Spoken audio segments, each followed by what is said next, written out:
back to the Unlimited Mindset Radio, where we talk about leadership, business, entrepreneurship, personal growth, mental health, and everything in between. What my guest finds fascinating and I really respect, and what I think will make a positive impact in this world and around us.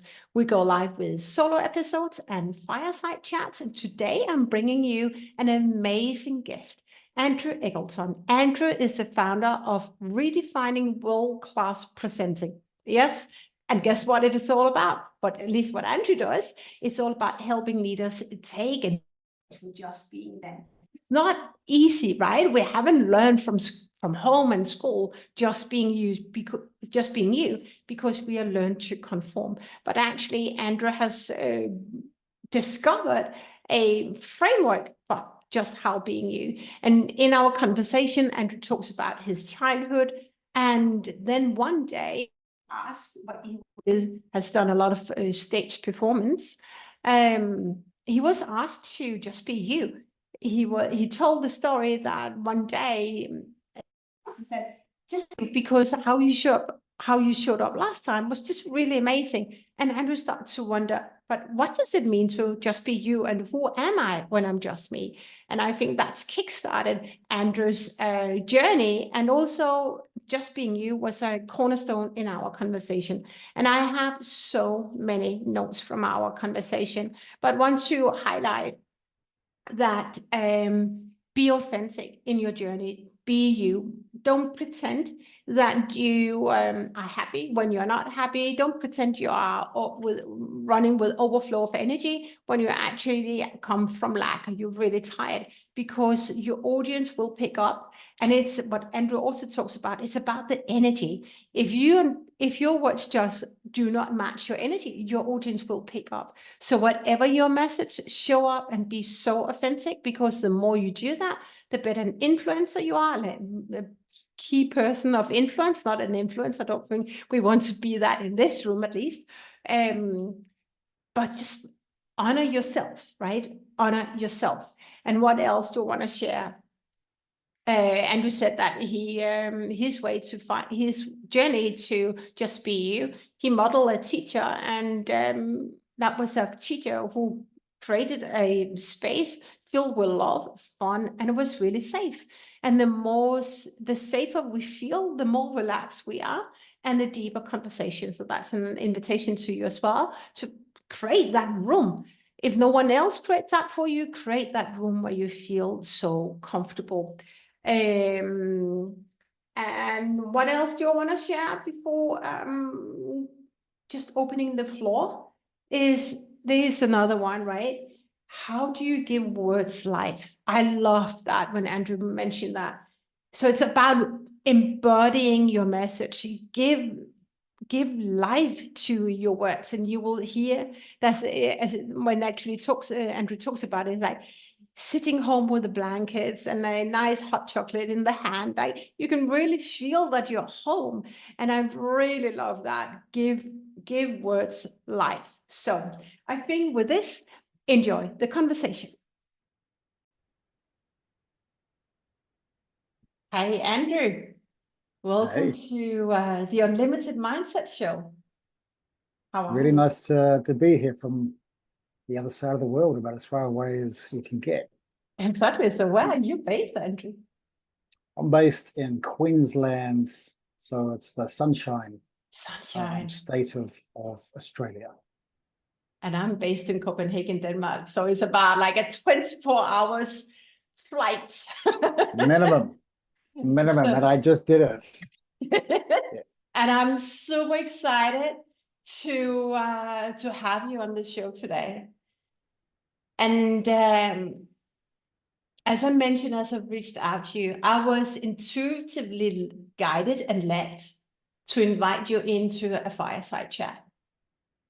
Because, my body's responding now. What you're up to in this world, Andrew, resonates so deeply with what I am up to. And those amazing women I serve are being authentic about just being you. It's not so easy, just being you in corporate.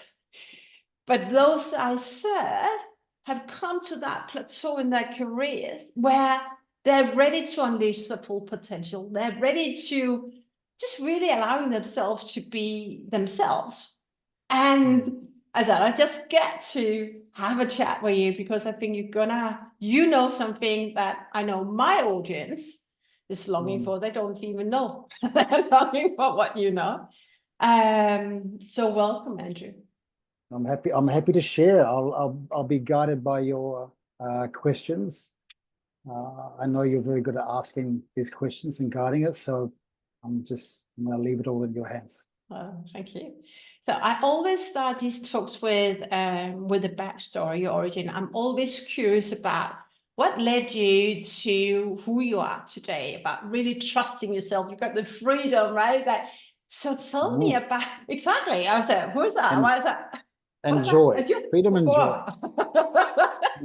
You know, that's when we are into spirituality and personal growth, freedom and joy and gratitude are the highest feeling, some of the highest feelings we can ever want. And I think everyone, and I'm going a bit off, but everyone deep down longing for more joy in life, longing for freedom, but we hardly dare to say it. So, but with this, tell me your backstory, your upbringing, and where you are today. How did you land where you are? Okay, I'll try not to bore your listeners while I'm sharing the story. So I'm just going to give the interesting pieces, or that I think relevant. I grew up in a tiny place in the middle of the South Island, New Zealand. So just think cold, but you'd understand. You get cold. And my father was my principal and school teacher, and there was 8 people at the school. So it was farmland. There was no shops, no service station. It was just farmland. And actually, the school is closed now, unfortunately. And from there, I moved eventually up to a place called Christchurch, and it's a little bit of a bigger city, about 350,000, I think. And I got into about 1994. A girlfriend at the time got me into modeling, which I'd never thought of before. But I look back on hindsight and realized that I was actually far more onto it than you give yourself credit. And there's a naivety, and I think you have to give yourself credit for that. I must have really wanted it, and I worked hard, because it's not really easy. So I got my first gig, and it was actually a German beer TV commercial, a German beer TV commercial. And I think I got paid about $3,500 as a 20-year-old, and which is a lot of money for a 20-year-old, right? And I obviously was sold and thought, wow, if I can make that kind of money, and all I had to do today was pretend to drink beer and drink water out of a fountain with somebody else, this is a good gig. And that just kept me moving. And I was hungry. I worked hard. I used to ring up the university in Christchurch, and I would get student photographers I would work with them to get pictures. I would ring the film department. And as I got hungrier from the modeling part and started going, well, if I'm working on TV, maybe I need to understand the craft of acting a little bit more and work on my voice, the craft of things. It's funny explaining this to you, because they're all very deliberate decisions, but I'm struggling to understand, and from memory, of like, isn't it funny when you look back and you go, well, why did I do that? Why was that such a strong pull of, if you want to be a speaker, what does a speaker look like? It's, you get a speaking coach, you get a dialect coach, you do the things that a speaker does, and all of a sudden, oh look, I'm a speaker. So I did that from an acting point of view. So I was constantly ringing, people who had camera gear at university, the film students, and doing short films. And I was a terrible actor. It's not something that came naturally to me. It wasn't. Some people are born performers, and I was a good performer. My mother come from a TV background and performance background. She was one of the people that helped bring aerobics into New Zealand from overseas. Mhm. And she was like the South Island aerobics champion for multiple years. And she was also on a TV, a reality show back in the 70s and 80s called Top Town. And towns around New Zealand went into battle on these random, like a I'm just trying to think of how to explain it, but lots of challenges. What would you look at it now? Like Gladiator. I don't know if people watch, you have Gladiator over I there, but have at something, least in. yeah, so something similar to that. And so I feel like that was, for me, was a little bit normalized. But for me to choose to pursue the acting and things, yeah, I can't tell you what the real pull was, except I started acting lessons, and I started a few elocution lessons because I want my R's sounded like W's. So I was like wabbit or rabbit, and I couldn't form those R's properly. So I was like, well, I'm gonna have to sort that out before I get any better or more opportunities. And then from there, I made the jump to Auckland, which was the biggest city in New Zealand.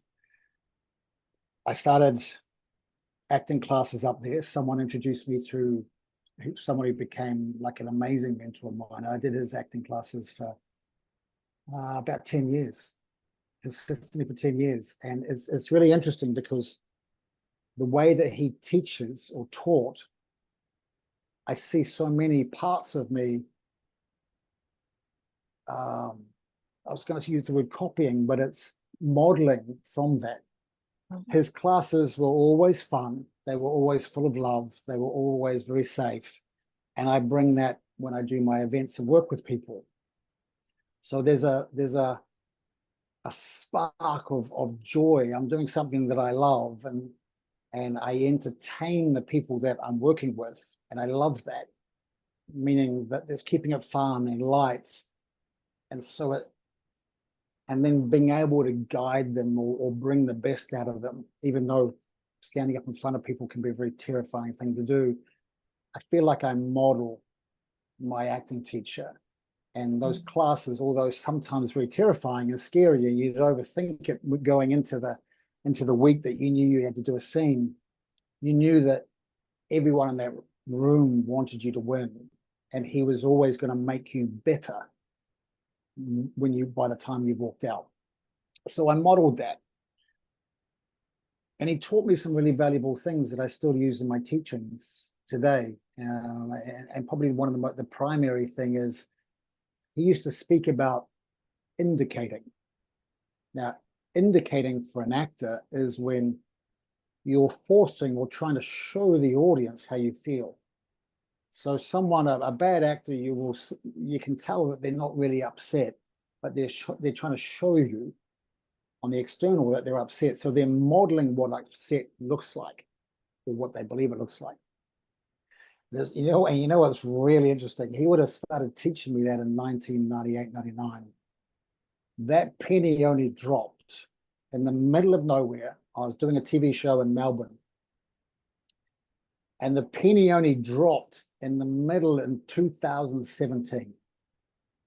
And I just had this epiphany, went, oh my God, I know what indicating is. I know what indicating is. I get it. And I rang him up and I hadn't spoken to him for years. And he was in tears laughing. He goes, how long did that take you? That took you nearly 18 years. But sometimes things takes time to cultivate before you really understand them and start to embody them, right? Well, because it's such a big part of my teaching, and I will call it projecting. But I guess I married the two of them. I was like, oh my God, they're the same thing. So projecting is when you're trying to give the audience or show the audience what you believe they want to see. And it's very typical of human beings because 80% of us want to be liked. We're relationship focused and not so task focused. So, which is the downfall of a speaker or God in a meeting in this um, where you try to project what you're meant to, what you think you're meant to be, instead of going, what does just be you look like right now?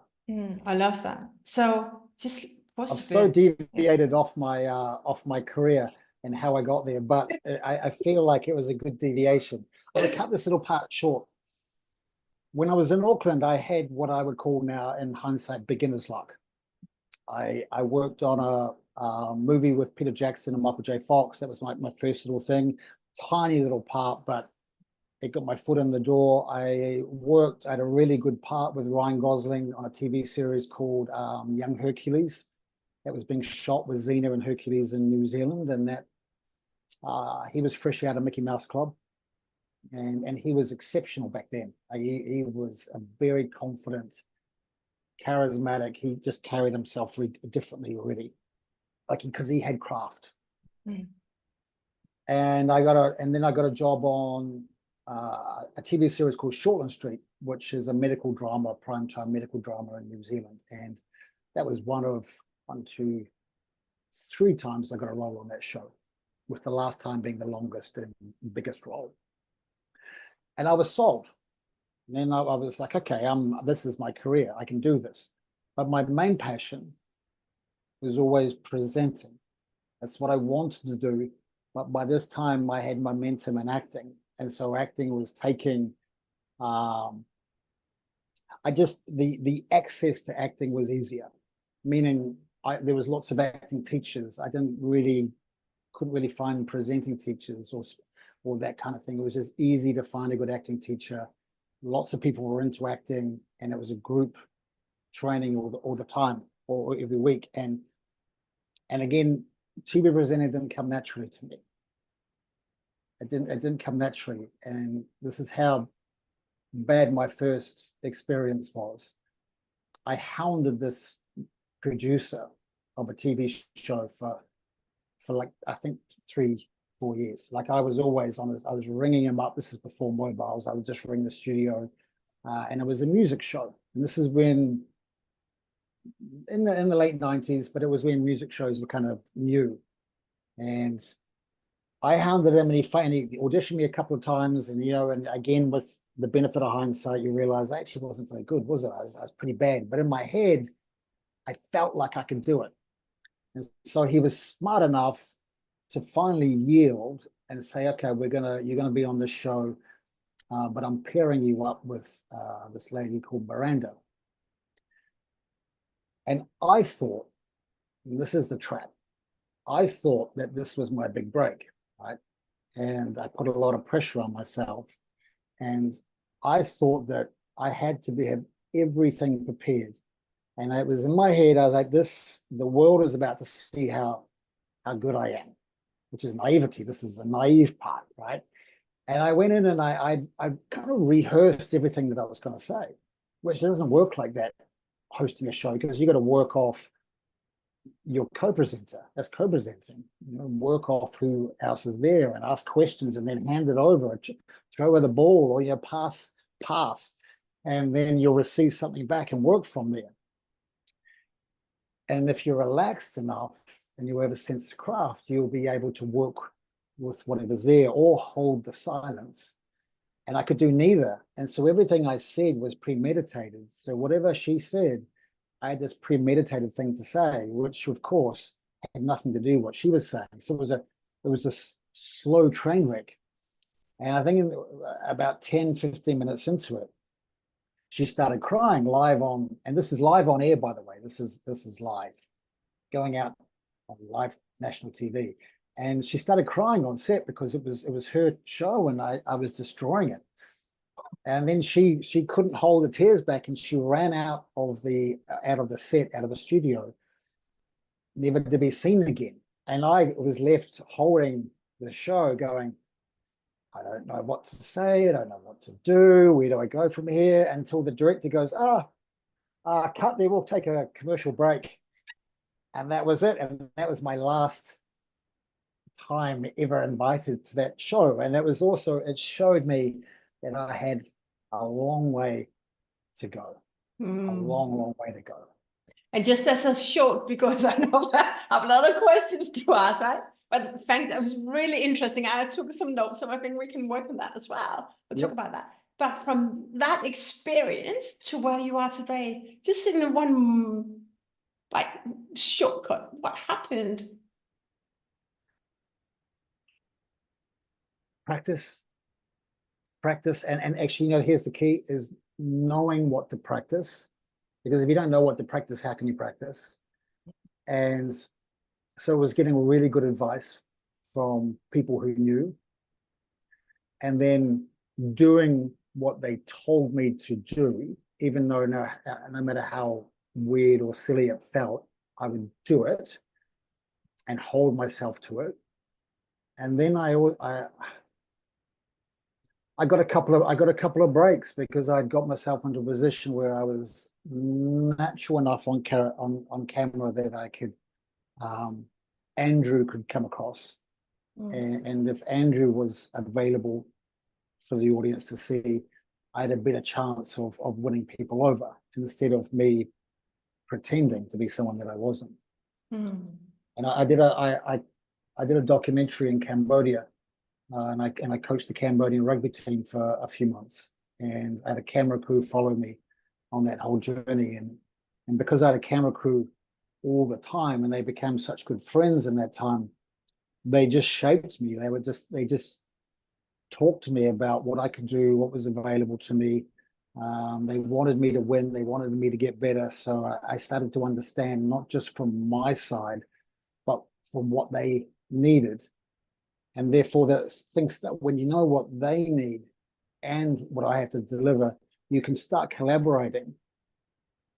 And you start to collect. It's more of a collaboration than. Just hold on, hold the space here. Thanks, Andrew. Thanks for sharing. We have some chats before this, but thanks so much for trusting me and for taking us through your journey. It's so inspiring. I do have a few questions, but I just really want to double down on some of the things that you said. There's a few words, because that's what I've learned as well, is to model other people who maybe have a lifestyle, maybe show up as the way I really wanted to show up. And those who come into my community, and probably also you, they see something in you that they like. And you said that your model, my body's responding now, and that's doubling down on this, because that's where I see also is a challenge. I'm curious about your perspectives when you help leaders stand in their power and be authentic. It's like, you were modeled by the teacher, and he created a space full of love, full of fun, and it was safe. Yes. Right? Mention that. Yeah. And this is really like, my body's responding now. It's like, and he had this, his secret sauce was, that's what I really pulled out. Right? He wanted you to make you better. Yeah. That is, I cannot speak for the entire corporate pharma life science industry, but I've been in long enough in corporate to not having witnessed many leaders who actually show up and helping you be a better version of yourself. Yes. That is my passion. And because I've seen enough where, may I say, toxic, or people who challenge within, how that challenge everyone else around. I am curious about love, fun, safe. How do you weave that into your program?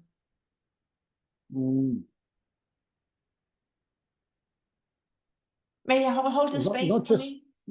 So that your students could be my clients, because we come from a place where it's all about performance. It's all about metrics. It's all about delivering, boom, tick the box. And what's next? It's all about the how. It's very seldom about the why and the what.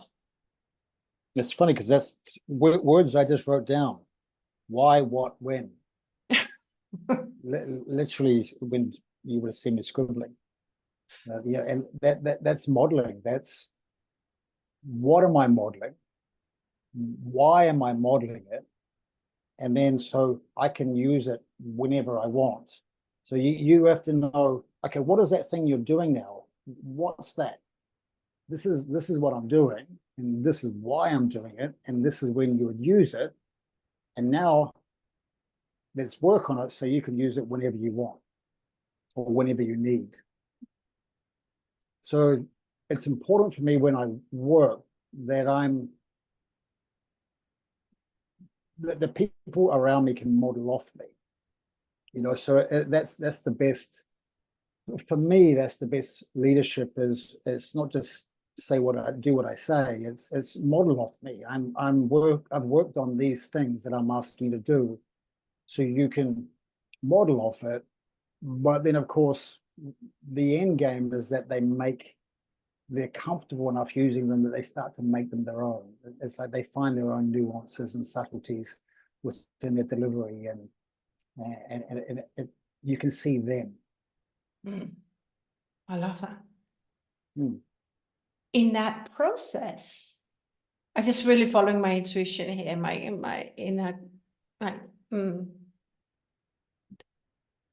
in that process, what is the biggest challenge maybe you have seen in your own journey of embodying love, fun, and space, and creating that safe space? And how do you help then your students to embody this? Because it's not something that we embody. I know there's some stacking questions here, but what's the biggest challenge in modeling from someone?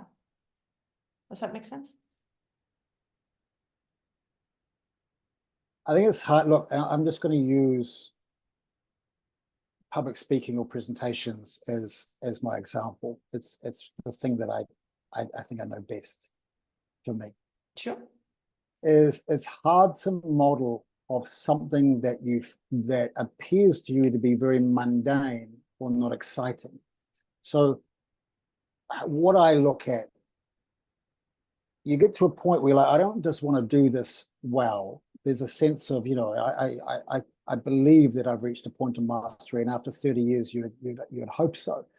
And the penny dropping that I might have reached that place was not that long ago. It was about the year 26 when I realized that I knew nothing. That was my epiphany. I realized, oh wow, I actually know nothing. I'm beginning every day. Every day I'm getting up, and if craft is an infinite piece of rope, I'm going, well, how far down this rope can I get in this lifetime?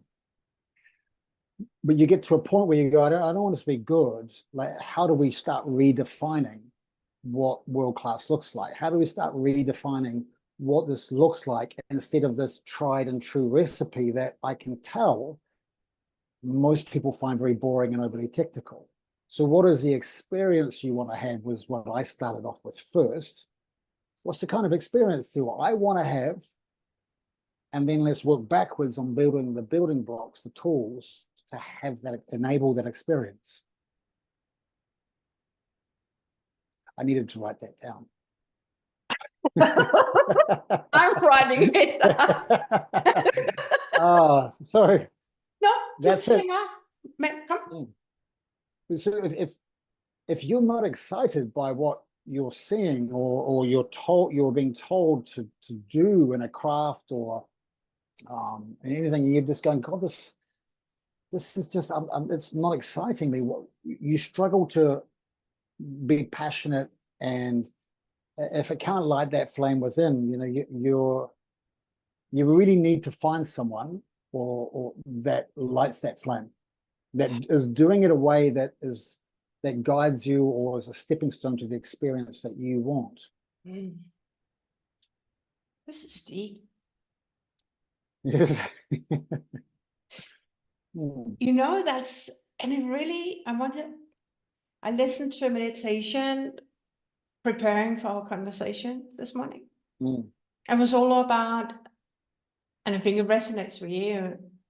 In case people are not on the journey that we are yet, or just embarked on it, it's all about where you want to go next, and starting from the end, right? And that's what you say, what experience do you want to have? And it's just about light moment. It's always start from the end, but where I've been myself for like 20 years in corporate, and what I help my clients with, and probably yours as well, is that we've been trained to do the how to deliver.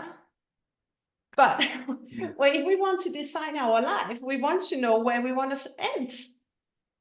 Yeah. And not the how, because as I think that's one of my mentors, like Miriam Golden says, you get to go somewhere. The question is just where. Mm-hmm. And you exactly said the same, right? What's the experience you want? And we just really want to connect those two, because it's so powerful, that way of thinking and doing, Agreed. starting from the end, then embodying that. What is showing up for you as I share this? Yeah, well, I agree. If you've got the experience, it means you can be moved by it. You like the experience for me is, how do I feel when I'm presenting? What's the feeling? And I'll start to, I always imagine things. I'm that person who listens to music, and I'm always the lead singer. No matter if it's Metallica or In Excess, or it doesn't matter. Somehow I end up the lead singer, and and so that's the experience. And if it's a guitar solo, all of a sudden I end up on the side of the stage, and I'm doing the guitar solo. So I always imagine moving people. Like I'm the one that's moving people. I love it. And so when I'm speaking, like, then same thing is, how am I moving people? What tools do I need to move people? So one of them is the voice, and it's a super powerful tool. The other thing is that level of authenticity creates the depth of connection. If energy is information and you're not authentic, then the information that the audience is receiving is distorted. It's not real.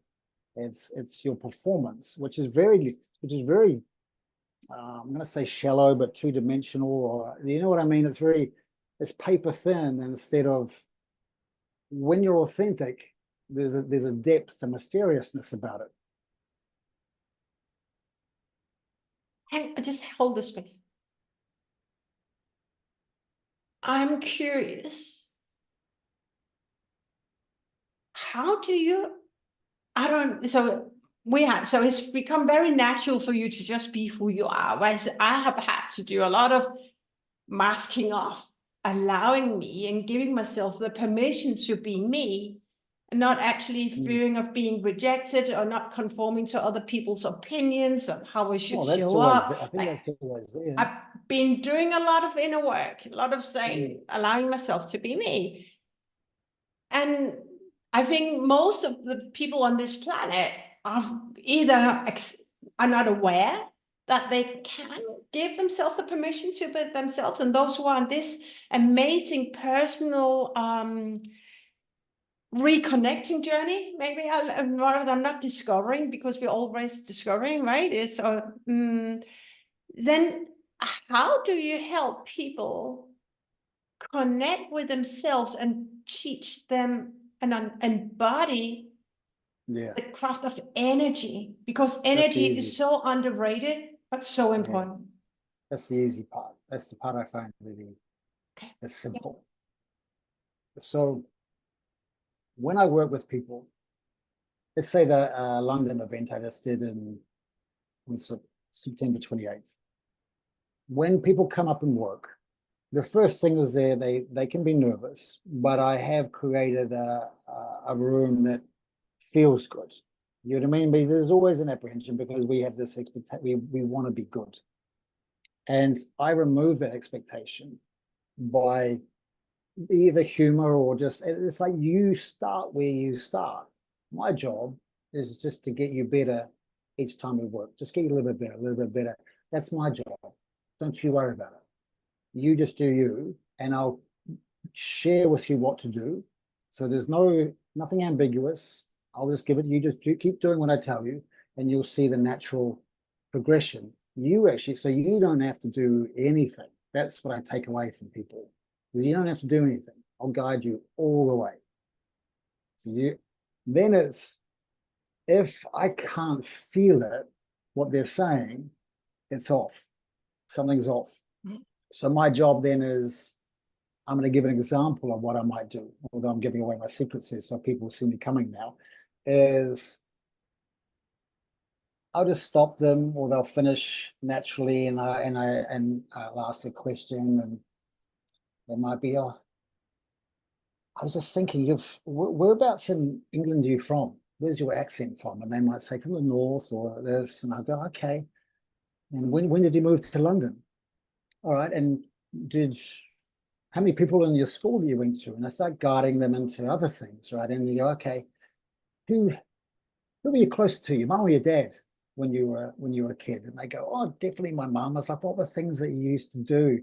I used to love making little pastry men, and it was funny making the pastry men with my mum, because I'd be up on a little box, and it was just the leftover pastry from a pie, and I'd always put, and it would make mum laugh, I'd always make little penises on the little pastry men, and it would make mum laugh. And then I'd go, what did you do? And they were like, oh, I'm just going to use an example. I used to love baking on a Sunday with mum. Just use this example.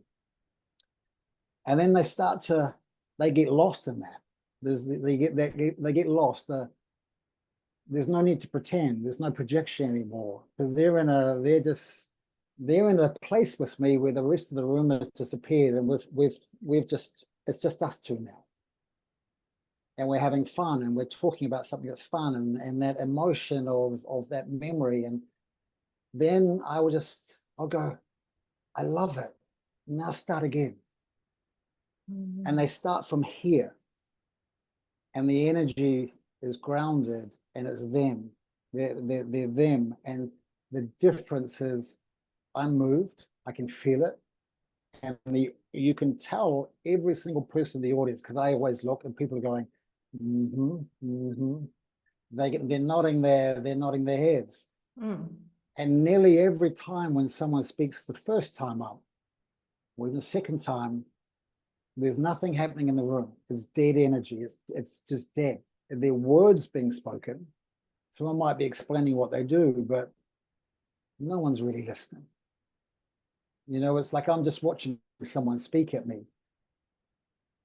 We move into that place of there's something happening in this room right now. That speaker is occupying that space, and they're owning it. They're not surrendering it back over.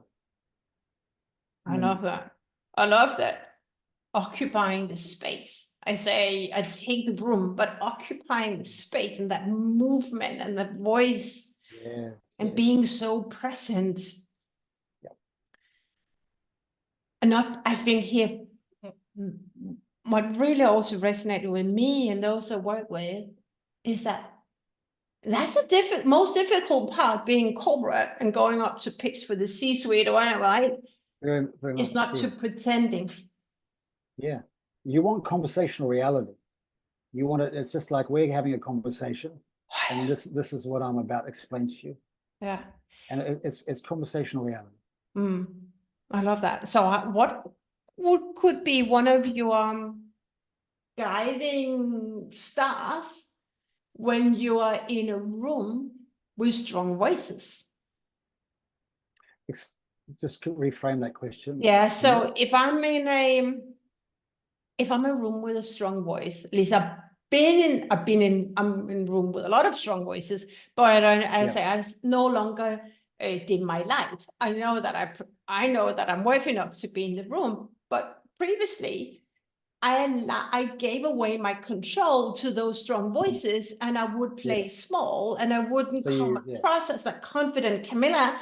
And I would actually have left the room and say I wouldn't even have delivered my message. And if I had delivered my message, I'd been really nervous, and nobody would have trusted me or believed in me. And I wouldn't have told where we want to go next. And I would really think, what of my brand, my power, and all that stuff. What could be a tool you could give our listeners when you are in a room with powerful or strong voices and you don't come from a place of really trusting yourself and allowing yourself to be in the room? So it's a really good question. When we talked about occupying space before, the follow-up to that is then not surrendering it. So you've got to occupy space and then not surrender it. And the hard part about not surrendering it is the energies change in a room, and whether that be a strange look from somebody, or someone might say something to somebody else that's distracting, or just the energy, you can feel a change in the room. It's easy to hand the space back over, and you get in your head. So there's a couple of tools that I use.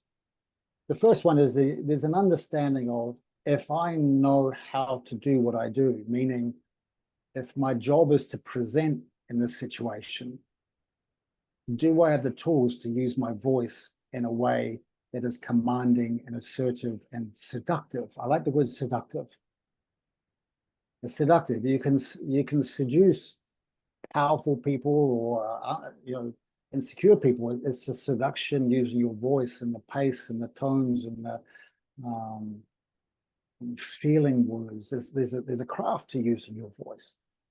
So when you feel confident in that, then there's a sense of confidence that when I speak, people enjoy listening.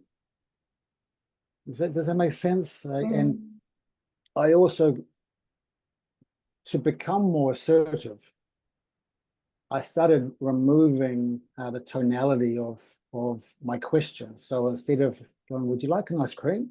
it'd be like, "Would you like an ice cream?" It's assertive. I want you. I'm really offering you an ice cream, instead of like, I'm a little bit unsure.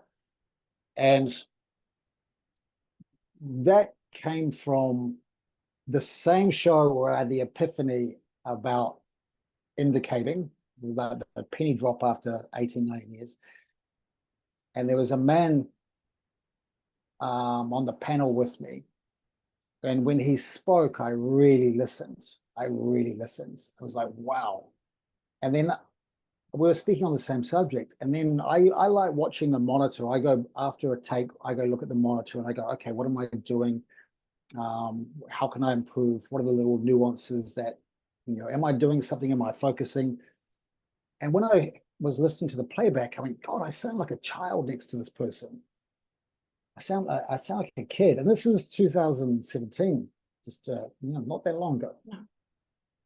And this is after voice lessons and learning these things. So I went, I need to learn how to model whatever it is that you're doing. I need to know what that is. And so I'm going to find out. So I asked him if I could have a call with him.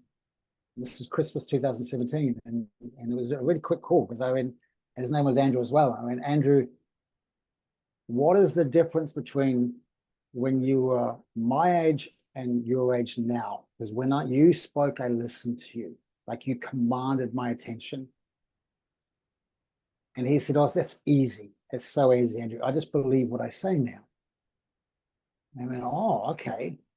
So, but I can't model that. So what am I going to model here?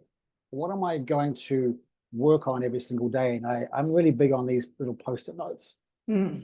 As you can see, I have tattooed many words in my body, and I realized post-it notes are a lot easier and cheaper and less permanent. So I wrote on a piece of paper, on a post-it note, embody. And I just had that on my desk I think in the bathroom, and just by light switches, so I was always reminded. And what it did was I embodied every word that came out of my mouth. I was giving that word life. And so I was choosing how I wanted it to sound, and that it was very intentional that I'd said this word. So I gave it life. How do you give it life? Words are opportunities. My words are opportunities. The word wait needs to feel like there's a weight to it. The word love needs to feel like love. Word home should feel like a warm blanket with a fire on and a red wine or a cup of tea, whatever it is tickles your fancy. Mountain is an opportunity. So if I'm being intentional about all the words that I'm choosing, I get to give them all life and love and energy. And the how starts to shape the what. So when it becomes your new normal to be intentional when you're speaking, and you're not overthinking it, meaning the craft is doing the work for you, you start to choose better words because they have more opportunity. So you stop using the ambiguous or fluff words because I want the sentence to have impact. And so if I'm presenting or I'm pitching or if I'm in a room and I'm in a powerful room, it's like, yeah, but I've got a really good voice. And when I speak, they're going to listen to me. I know they're going to listen to me because I can engage them and keep their attention because the brain craves novelty. And if my voice is novel and I'm choosing how they're receiving my words, I choose that. It's not just words for the sake of words. I'm choosing how my words sound for them to hear. That keeps people engaged. And so that took about that post-it note took 3 months for me to eliminate my words like kind of, sometimes, maybe, it's a little bit like, it's a bit like this. I'm like, no, it either is or it's not.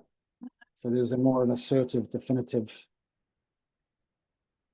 I slowed down. I got rid. I started to enjoy the space between the words. Okay. And I moved my voice down into my body. So my body spoke, not just here. Tell me more. So I'm not speaking from my head, which is where most people speak. It's in here. Over time, I've dropped I feel like my body says or expresses the word. It's not just I'm in here, which sounds very heady. And when I hear someone with the tonality that goes up or sounds unsure or very heady, for me, that's indicating to me that they're not present or they're not grounded while I'm speaking to them. So my first job would be to ground them and bring them home, so to speak. Then when they're listening and present, we can have a conversation. Was that too much? It was a long passage. No, it's not too much. So I do it, I teach it, I help my clients.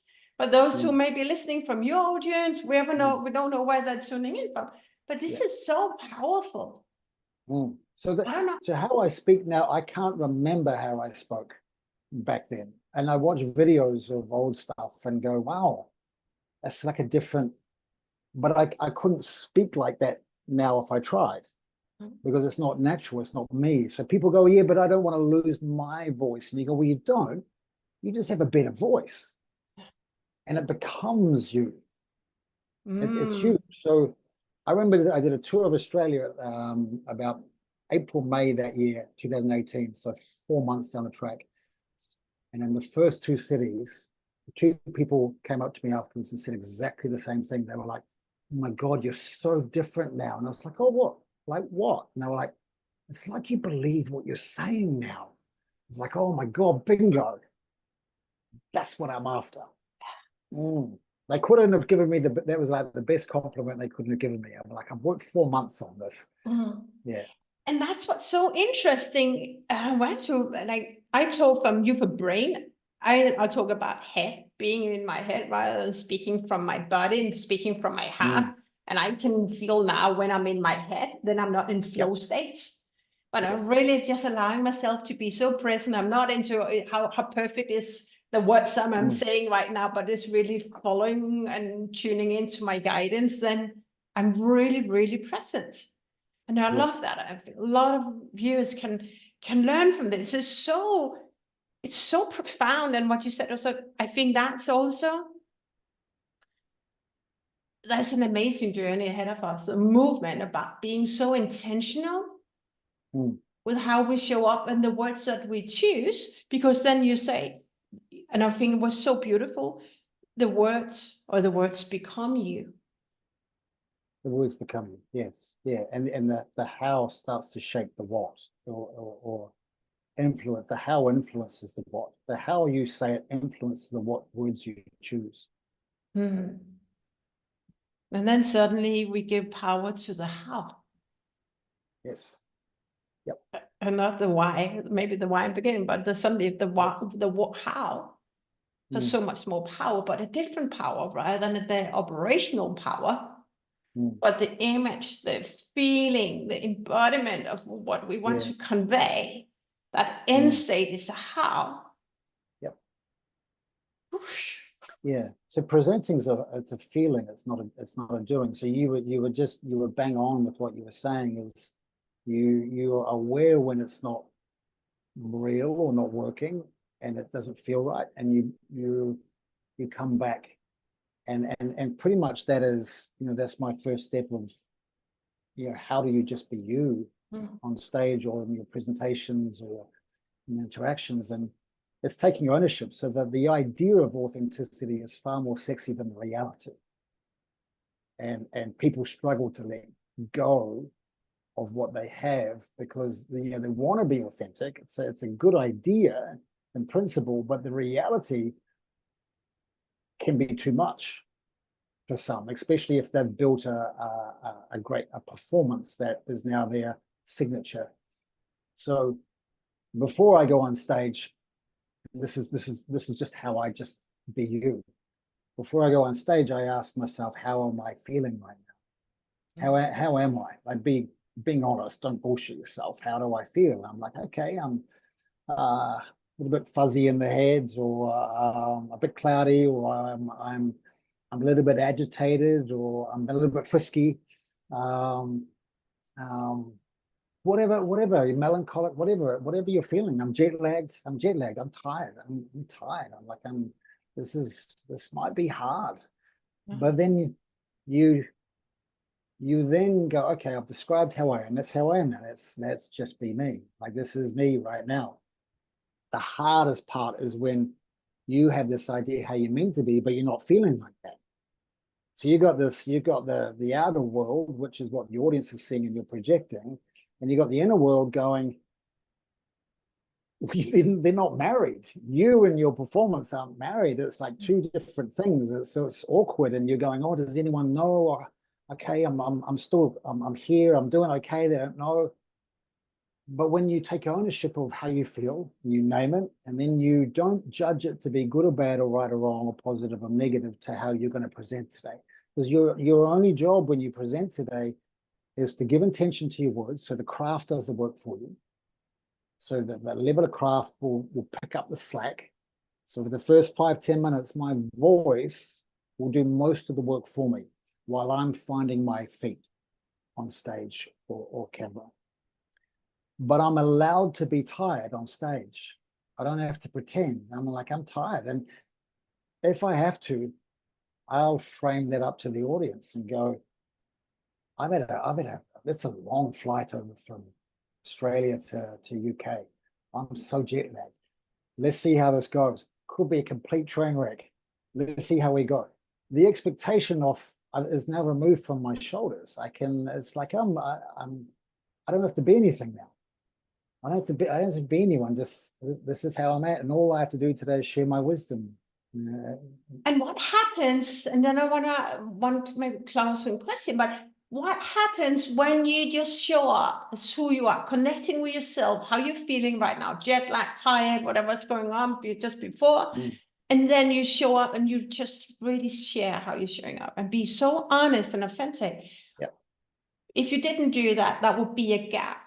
And There's a the gap. audience would feel that gap not being present. And what's really going on now? What is happening with the gap as you're showing up and sharing how you're just feeling right now? Well, look, in the words that I would use is, you want your external world to be a fair representation of your inner world. You know, because your outer world is what the audience are seeing, but it's your inner world that the audience is feeling. So this is why I use horses in my work sometimes as well, because they're far better at calling fraud than I am, because they don't care about your feelings, and you suck it up and you find your way into marrying that inner world and the external world. But it's the internal, it's the authenticity that creates the connection. That's the connection, but it's the craft that enables the invisible dance with the audience. It's like, now I'm connected with them.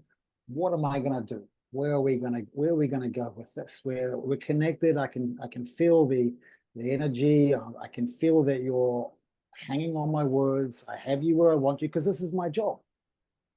This is my job. It's occupying the space and going, I'm the speaker. This is my job. I'm good at my job.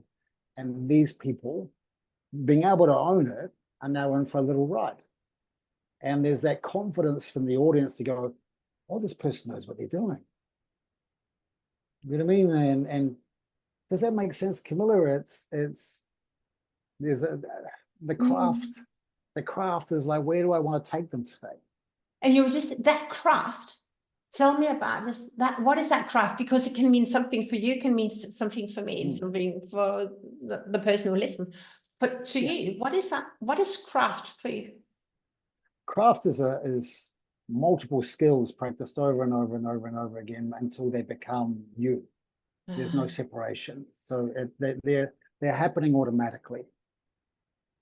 And in your space, when you talk about craft, being authentic, and then the craft is that the invisible dance, which is part of your signature program, is like being that invisible dance, dancing with the words. Then craft, what is that? If you want to say, like, okay, now go work with Andrew, like, what is that craft all about? What, can you just reframe that question? So you mentioned, and I'm so curious about the craft. So the craft for you in your space that you dominate, is that teaching other people on how to do that invisible dance with the words and embodying the how. That when you talk about craft, is that the image you hold in your head, or what is showing up for you as you're talking about craft? The image I have is I give people the tools that I know will give them a level of confidence and the ability to seduce and direct their audience and get their message across. How they do that, they can either model, but what my gift, or that what I want to see from people, is that if it's a feeling and presenting as a feeling, like you're aware of, is once I guide them to the place where they feel that level of authenticity that they might not have felt before in front of people. So once they've felt that, it's like the flame lights inside. So I've lit the flame. Now they will be able to know the difference when the flame's not lit and when it's lit. So like you explaining earlier, is you know when you're pushing or projecting, and when the flame has gone out and you come back and light it again. Does that make sense? Yeah, makes terrible sense. Question. Does that make sense? Because that's either a yes or a no. No, yeah. But you know what I'm saying is I like the flame, so you know how it's meant to feel, and then I'll give you the blocks to get to lighting it. And now it's your job. And then the more you practice, the more that you're disciplined in your practice, I promise you will be in a way that you can weave your magic on the screen or on camera or on stage, wherever you need it. Yeah. I love that. I love the image with the lighting the flame and the tools and the craft, and the more you practice, that is the craft. Practice is the tough part, because that's a discipline, and discipline for me buys you freedom. But discipline's freedom. But you get to push through the limiting beliefs of fears, the comfort zone, right, to get to where you want to go next. I really love that. Oh, Andrew, I could have go on and on. There's so many, but I want to wrap up. And just if there's one piece of advice you want to give, let's say women, men who want Mhm. to be better at pitching their ideas to the board, to the C-suite, even though there are some strong voices, what would she do, or what should she do? Your number one advice? Let's your people are predominantly women, and my clientele is predominantly women, and they prefer this style of presenting over the structured, overly technical. They like the feeling and the connection. They like the idea of connecting and the feeling, and that's just my people. So where, and this is only in my experience, Sure. where women struggle more is occupying the space and not surrendering it back over. So the stage is yours, and it's yours. Hold it. Then it's when you start to get very intentional about the words you choose and allowing there to be space. And remember, the space between the words is just as potent as the words themselves. Right? So the space in between the words, take your time to articulate what you want. What do you want? And that's the part that I think my clients a lot struggle with, is asking for what they want, but also how they're asking for what they want. It seems to be like a question of, can I have it, instead of, this is what I want. Sure. I see it as well. Mm. What an amazing piece of advice this. And I love that, is actually connecting with the audience, and then take time to connect and know what you want, rather than asking, can I have? Yeah, well, it's in the tone of the voice. Even if you ask, this is what I want, but there's a fraction of a feeling that you're unsure that you can have it. It has to be this bone, it has to be bone deep. This is what I want. And sometimes a pitch can be so condensed and short because you just frame up what the hell is you want, and then you're going, this is what I want, or this is what I need to make this work. This is what I want. There's a sense of certainty in the voice, because people buy certainty. They don't buy maybe. They don't buy, this might work if you purchase this. For me, they're like, they buy certainty. I don't buy this car because it might work. It doesn't work. It doesn't work when we're C-suite, right? It doesn't work or when we are the CEO and we're gonna be on stage and share something. We got to be like so assertive, but also getting the audience to understand and want to follow us, rather than actually think that we have already delivered, but then bugging why they haven't done it, because you haven't. So it's not a commander. Well, you're on the same page. It's not a commander. I'm not commanding or dictating. It's you believe me, you trust me, because with this connection is there. I know we're here together, and this is what I need, or this is what I want. It's very definitive. Yeah, it is. Andrew, is wrapping up. Where can people go to find more out, read more about you, your offerings? Tell the audience, or you're free to tell the audience where you want them to go. I'm on LinkedIn under Andrew Eggelton, and my website is andreweggelton.au. And I do have a Facebook group that is my container, that is the heart of presenting. I saw that. What is the heart? I haven't applied to be a member, but what is that all about? The heart of presenting is just a container where I have something called the hot seat.